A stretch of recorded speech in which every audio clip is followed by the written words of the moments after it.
This session is really reflecting back to you what you said, the respondents of the survey in our risk survey. But too got an opportunity not to introduce myself. I'm new to the Tasmanian Audit Office. I joined in February in the role of Deputy Auditor General, so took over from Rob. No, not really. My background, I'd like to do a graph like Rob, so I'd be worried that the graph would go up through the roof, unfortunately, on that time scale. So I'll do it more by percentages. About 20% of my career was in chartered accounting firms in Brisbane and in Darwin, and then moved to management accounting roles in London and in Sydney. And then after doing an MBA, I really wanted to move into public service. I was interested in really services that provided better opportunities for people, particularly vulnerable people in New South Wales. So I've worked very much the other side of the audit table for the last couple of decades, mostly in ageing, disability, home care, education, Aboriginal affairs, social housing, and then in some not-for-profit organisations, particularly in education and training and in social housing. So I guess that's a little bit about my background. What I bring to the Tasmanian Audit Office, I guess, is that experience the other side of the table. And I'm very much enjoying working with the Tasmanian Audit Office and the opportunity to meet so many people here and through these client forums. As a matter of fact, I'm really impressed in coming to Tasmania about the level of engagement that the Tasmanian Audit Office has with its client base, including the client information sessions that were mentioned earlier. We held last week, over 3 sessions for general government, for local government, and for other organisations. And today, that's over 300 people that we've connected with through these forums. So clearly, you're finding them useful and helpful, and I certainly hope today's no different from that. So enough about me. What I wanted to do is click on. Was talk a little bit about the context for today's session, talk about what you thought about risk, so reflecting back the risk survey we conducted in March and April, and then compare what we found from that survey, the results of that survey, with some independent opinions around risk. So particularly last year in this session, Rod spoke about some high-profile failures in corporate governance. He spoke about the Royal Commission into Misconduct, Banking, Superannuation and Finance Services Industry, the Royal Commission into Aged Care and Quality Safety, and the New South Wales Casino Inquiry Report. While 3 very different organisations and sectors, there was a commonality there in the findings, and that was a failure around corporate governance. So the areas for improvement were identified there were really around accountability, risk management, so the subject of the survey, improved internal controls, and corporate governance. So also last year, WLF spoke, Mary Ellen Salter and Alison Merridew, about essential elements of internal control. They, in their case study, spoke about a report by the Certified Fraud Examiners, report to the Nations in 2020, that found the top 3 control weaknesses were areas of lack of internal control, override of internal controls, and lack of management review. And the primary risk factors in financial statement frauds were asset misappropriation, corruption, and what they gauged as poor tone at the top. So I guess the question we were asking ourselves is, what have we put in practice since then? And the survey was really a bit of a snapshot to understand that. So just a bit of a recap. The risk survey was sent out to all of the participants, an invitation to participate in that survey who are here today. The purpose was to gauge how you're thinking about risk, rate your organisation's maturity and some of the tools you use to manage risk. It was a pretty quick survey, you might have seen. It was 15 questions, a mix of yes and no, some rating scales and some free-form text.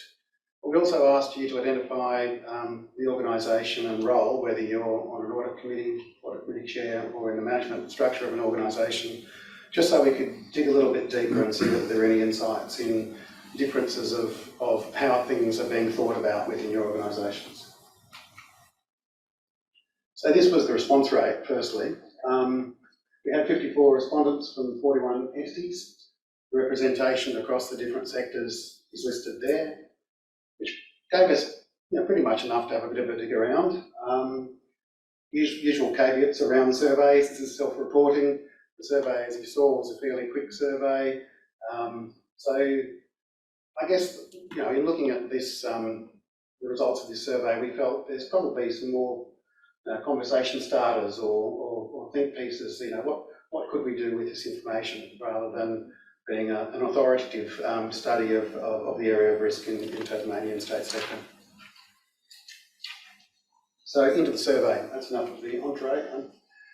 So these were the highest yes responses in the yes/no series of questions.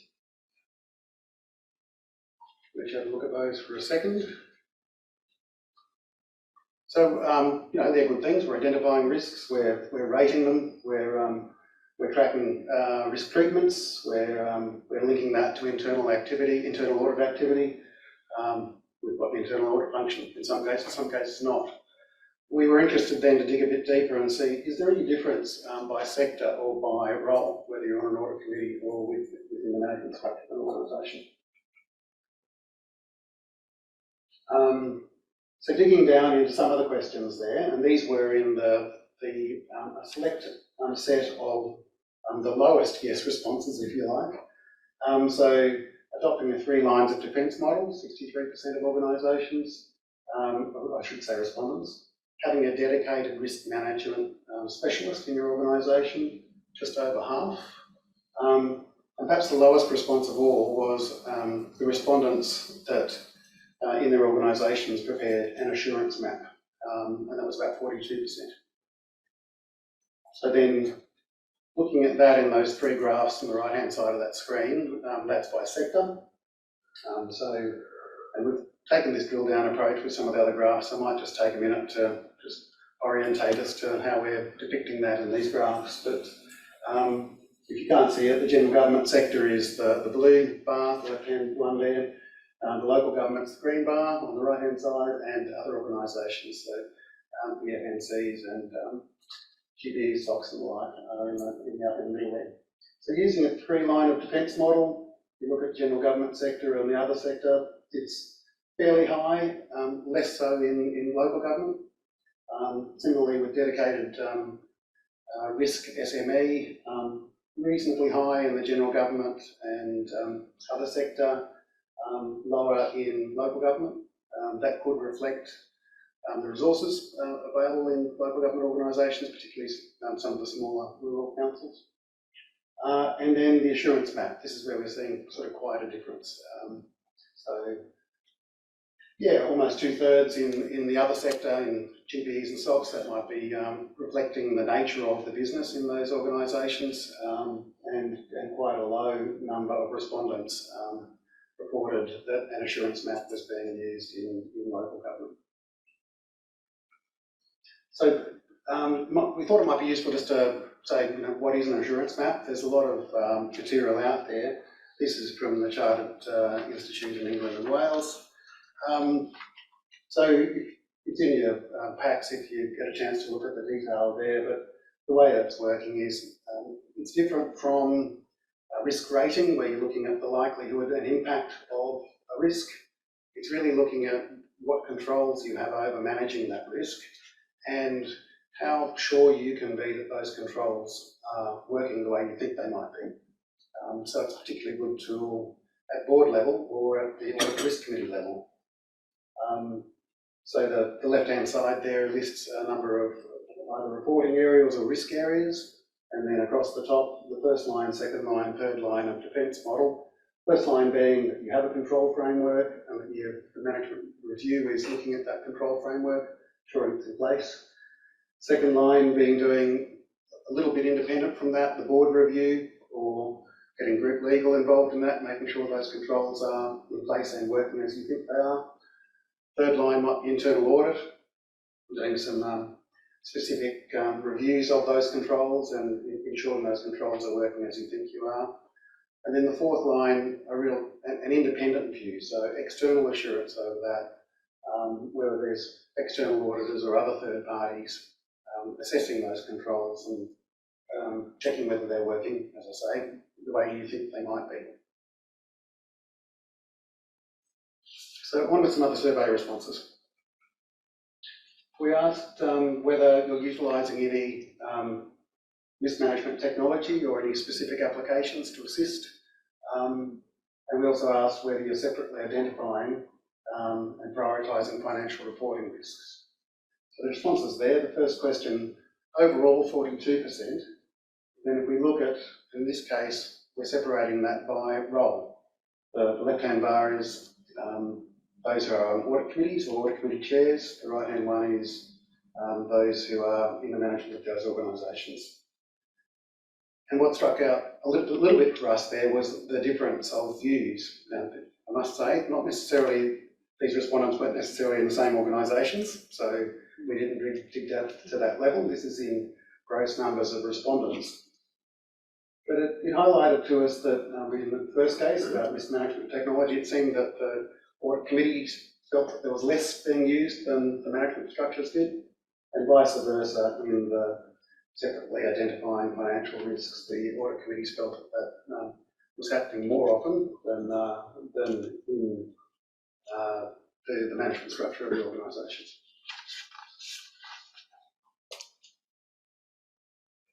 So how frequently does risk get discussed within your organisations?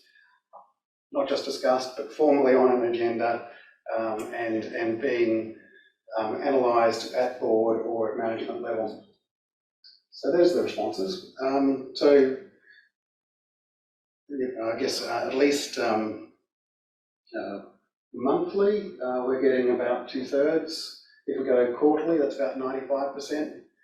I guess it begs the question about how often is often enough, and I think that probably depends on what your organisation, what your sector. I suspect that in 2020, 2021, when we had some COVID risks, we're probably talking about it a bit more often. But I guess, yeah, it was interesting to us to see whether that was something that was coming formally up in agendas and with what frequency.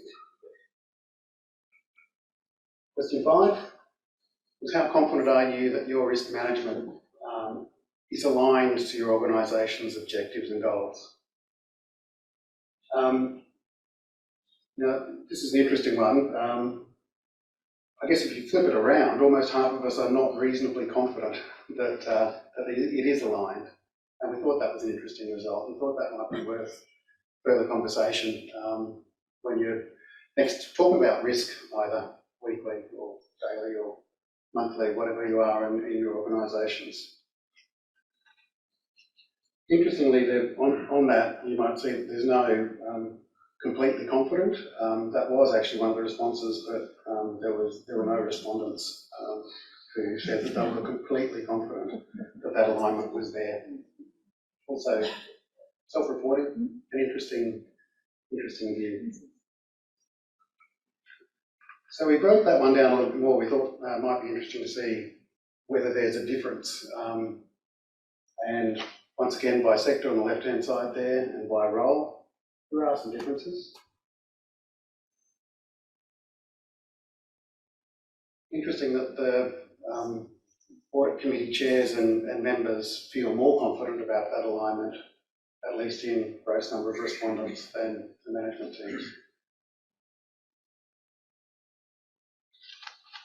Surveys, they're a dangerous thing, aren't they?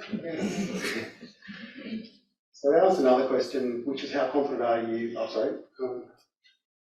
This was about the whether there's sufficient resources to manage risk within your organisation effectively. Quite significant differences there by sector that we found, once again, just illuminating in a way. Also a difference in role about that level of confidence. Once again, that audit committee chairs and audit committee members are more confident about the resourcing than perhaps how that's felt within the management structures. We also asked how confident you were that misconduct behaviour is being appropriately identified and addressed. So almost 80% in total were confident that misconduct is appropriately addressed, and that sounds good. Once again, a little bit of difference by sector and by role. Had a bit of a look at the Tasmanian Integrity Commission's Guide to Managing Misconduct in the Tasmanian public sector, and they've raised a number in their fact sheets of the types of risks that we probably need to be mindful of. And so I won't go through all those here now, but it's around not dealing with allegations in a similar manner, putting allegations too quickly to a respondent, not contacting external bodies where we've got a formal reporting requirement. Those are the types of things that the Integrity Commission advises that we keep in mind to give us this confidence. So then, getting towards the end of these sorts of questions, we ask, what steps are you taking within your organisation to create a risk-aware culture and to ensure that risks are being managed effectively? Now, there was a high degree of yeses. Every organisation felt that they were. They did have practices. They were doing things that helped create that risk culture. And for those that did the survey, you might remember we then asked you, what sorts of things are you doing? So we've analysed here with some word maps the types of themes that were coming through, once again, by sector. So the general government sector, and you know how these word maps work, the larger font means a greater number of responses along those themes. So general government sector was very much around governance structures and risk reviews and performance reporting.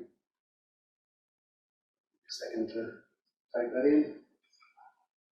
Other entities, very much around the risk reviews, environmental scans, internal audit, relying on our governance structures.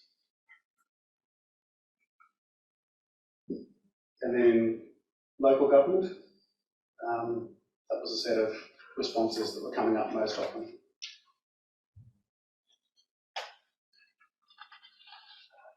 You might recall that one of the last questions we asked was whether you felt that whether the pandemic had changed your organisation's approach to risk management. We were quite surprised to see that that was pretty much split 50-50. Half felt that it had changed and half felt that it hadn't changed. And I guess personally I was probably expecting more to think that there had been a change. So we broke down a little bit those that said that there was a change once again by sector. So the general government sector felt there'd been significant changes and perhaps less so in the number of respondents in other and in local government. We then asked if there had been changes, so this was for people that had said yes to there had been changes, what sorts of things had changed, and once again by sector. So in general government, very much around resource planning, information security, business continuity planning, technology. In local government, huge responses around business continuity and health and safety. That probably makes sense in that sector. And in the other sector, health and safety, very big. Also operational risks were very big around what changes might have occurred. Sorts of things, looking at the literature around what other organisations found had changed within how they managed risk and how they managed their organisations, were things to do with employee management, changed significantly for a lot of organisations. Leadership and communication became very important and changed the way in which that was expressed. Cyber threats were a big issue. Logistics, supply chains, risks and operations were a big risk, and the enhanced monitoring requirement that COVID put upon us because of the distributed nature of how things were happening. So I foreshadowed, I did a little bit of a Carl thing really for what my second last slide might look like, and this was the top type of risks. We asked you to say what are the most significant risks, the top 10 risks that your organisation is facing. These were the top 7 of those, And then we thought, well, let's compare that with an independent authority, which was, of course, this one. And this is the list that ChatGPT came up with. So the initial question that we asked ChatGPT was, give us 10 insightful observations about risk management in today's Australian public sector environment. And then we refined that to what are the top risks facing public sector entities in Tasmania. So high degree of alignment there, which is interesting. It's great minds think alike, or maybe ChatGPT is watching us. I'm not sure what the conclusion there is. So I guess I wanted to say thank you for those that responded to the survey. It was really good to get that. I hope you found the collation of that information interesting, and I hope that it sparks some conversations and thoughts around your board, audit and risk committees and management tables. Thanks for your attention and attendance today. If there were any questions, you'll do those now, Rod, or we just skip to the end? Questions? Yeah, so any questions about the survey?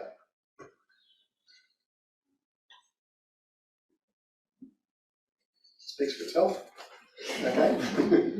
Thank you.